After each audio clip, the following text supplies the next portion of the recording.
नमस्कार. आज सुप्रियाज किचनमध्ये आपण बघणार आहोत दोन प्रकारच्या चटण्या किंवा तुम्ही तोंडी लावणंही म्हणू शकाल. अतिशय चटपटीत आणि झटपट होणारे आहेत चटण्या. तर सर्वात प्रथम आपण बघणार आहोत मिरचीचा ठेचा किंवा याला खरडाई म्हणतात. तर इथे मी पॅन तापत ठेवला आहे. त्यात 1 चमचा तेल घालायचं. ह्या मी इथे 10 मिरच्या घेतलेल्या आहेत. या मध्ये तोडून घ्यायच्या आहेत म्हणजे त्या फुटत नाहीत, फटकन नाही तर तेलामध्ये त्या फुटतात. तर आपण या अशा तुकडे करून घ्यायचे आणि आधी आपल्याला मिरच्या चांगल्या भाजून घ्यायच्या तेलावर. या आपण जेवढ्या चांगल्या भाजू तेवढा त्याचा तिखटपणा कमी होतो आणि त्याचा त्रासही होत नाही आपल्याला. अतिशय चटपटीत चटणी होते ही. तुम्ही भाकरी चपाती कशाही बरोबर खाऊ शकता. भाजी एखाद्या वेळेस कमी असेल तर या चटणी बरोबरही तुम्ही जेवू शकता.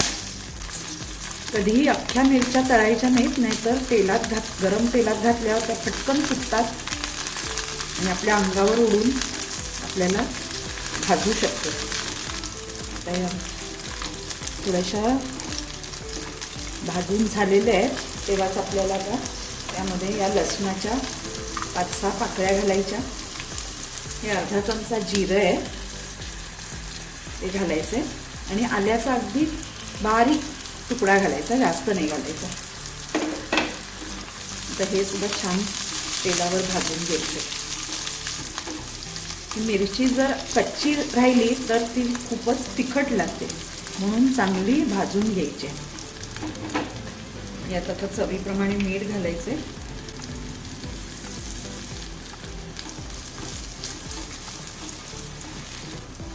हे बघा मिरच्या छान झालेल्या आहेत भाजून.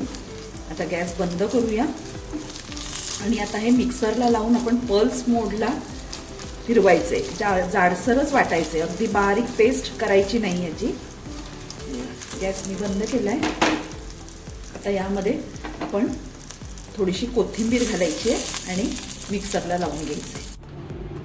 हे बघा आपण असं चांगलं दरदरीत वाटून घेतलेलं आहे मिक्सरला. हे आपण आता एका बाउलमध्ये काढूया आणि हे खाताना यामध्ये दही घालून खाल्लं तर अतिशय सुंदर लागतो आणि मिरचीचा त्रासही होत नाही. त्यामुळे हे नेहमी सर्व करताना त्यात दही मीठ घालायचं आणि मग सर्व करायची, म्हणजे आपल्या पोटालाही बाधत नाही हा ठेचा. आता आपण बघणार आहोत टोमॅटोची चटणी. हिरव्या टोमॅटोची चटणी आहे. त्यासाठी इथे मी पॅनमध्ये तेल घालते. अगदी थोडं घालायचं तेल. यामध्ये अर्धा चमचा जिरं घालायचं.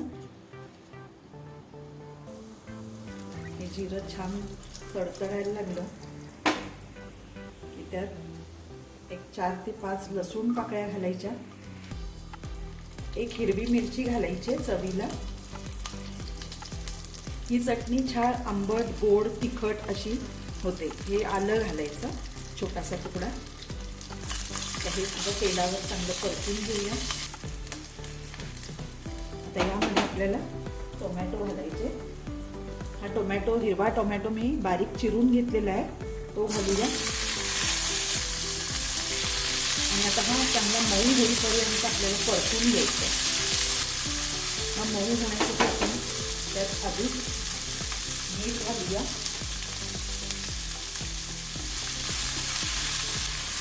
अतिशय चटपटीत लागतात या दोन्ही चटण्या. छान एखाद्या वेळेस आपल्याकडे भाजी कमी असेल तरी या चटण्यांबरोबर आपण अगदी आवडीने जेवू शकतो. यामध्ये मिक्सरला लावताना किंवा आपण म्हणजे मिरचीचा ठेचा सुद्धा आपण कुटूनही करू शकतो. मिक्सरलाच लावायला हवा असं नाही आहे. जर आपल्याकडे मोठा खलबत्ता असेल तर त्यामध्ये आपण हा ठेचून करू शकतो. पण मिक्सरला जर लावला तर अगदी पल्स मोडवरच फिरवायचं आहे. त्यापेक्षा बारीक पेस्ट करायची नाही. आणि आपण जेव्हा हे भाजतोय त्यामध्ये पाण्याचा अंश अजिबात असता कामा नये, नाहीतर मग या लगेचच खराब होतात. त्याच्यावर 1-2 मिनिटं आपण झाकण ठेवूया म्हणजे टोमॅटो छान मऊ होते. आपण उघडून बघूया. हे असे टोमॅटो जरा ट्रान्सपरंट झाले पाहिजे. तर हे झालेलं आहे चांगलं भाजून. गॅस बंद करायचा आहे आणि थंड करायचं आहे. थंड करूनच मग मिक्सरला लावून जाडसर वाटून घ्यायचं आहे. आधी गरम गरम लावायचं नाही, मग त्याला पाणी सुटतं. व्यवस्थित थंड झाल्यावरच मिक्सरला लावायचं. हे मिक्सरला लावताना यामध्ये थोडीशी साखर घालायची आहे, म्हणजे टोमॅटोचा आंबटपणा, मिरचीचा तिखटपणा आणि थोडासा गोडवा थोडीच घालायची, जास्त नाही घालायची. आणि आता हे थंड करून आपण मिक्सरला लावून घ्यायचं. हे बघा, हे पण असंच चांगलं सरसरीत वाटून घ्यायचं आहे आणि आपण एका बाउलमध्ये काढून घेऊया. यात आपण थोडंसं शेंगदाण्याचं कूट घालायचं आहे आणि थोडीशी बारीक चिरलेली कोथिंबीर घालायची. आता हे व्यवस्थित मिक्स करून घेऊया. आपली टोमॅटोची चटणी तयार आहे. अतिशय झटपट होते आणि अतिशय टेस्टी लागते. तुम्ही नक्की करून बघा आणि आवडली तर माझ्या व्हिडिओला लाईक करा, शेअर करा आणि माझ्या चॅनलला जर सबस्क्राईब केलं नसेल तर सबस्क्राईब करा. थँक्यू. अशाच नवनवीन रेसिपीज बघण्यासाठी मला कमेंटमध्ये सांगा. बघा, ही आपली टोमॅटोची चटणी आणि हा मिरचीचा ठेचा किंवा मिरचीचा खरडा.